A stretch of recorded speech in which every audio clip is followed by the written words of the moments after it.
Tirpura haseo tabo phlang shal kathang se silai tilai mani nujak tongsibo obo hai kok tman thana sal kisa sakang se nujak mani tabo khaina hai silai tui shepurung mani themrang tongmung nujagai tongkha silai phunugoi rang shepur nyanani chajong mani pokshi jamung kasai phekya romjakha bilinia amjai Srirampurni Tapos Das mungoi shikla khoroksa bin thanino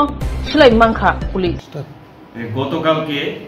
দুপুর অনুমান 12:30টা একটার সময় ইকবাল হোসেন আর সাইফুল মিয়া নামে দুইজন যারা ভাঙ্গাচোরা ক্রয় করে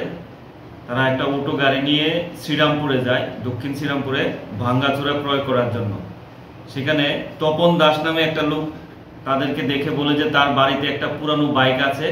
সে এই বাইকটা বিক্রি করবে তারপর তারা ওর বাড়িতে গেলে তপন দাস তার বাড়ি থেকে একটা বন্দুক বের করে দেশি বন্দুক বের করে তাদেরকে বলে যে তোদের কাছে যত টাকা পয়সা আছে সব আমাদেরকে দিয়ে দে তারপরে একজন ওইখান থেকে ভয়ে পালিয়ে যায় আর বাকি একজনের কাছ থেকে এই তপন দাস 7,000 টাকা ছিনিয়ে নেয় পরবর্তী সময় এই ঘটনা থানাতে জানার পর আমরা এটা মামলা নেই তারপরে সেই তপন দাসকে অ্যারেস্ট করি এবং তার কাছে যে বন্দুক ছিল সেটাও আমরা সিজ করি তো আজকে তপন দাসকে আমরা কোর্টে প্রেরণ করি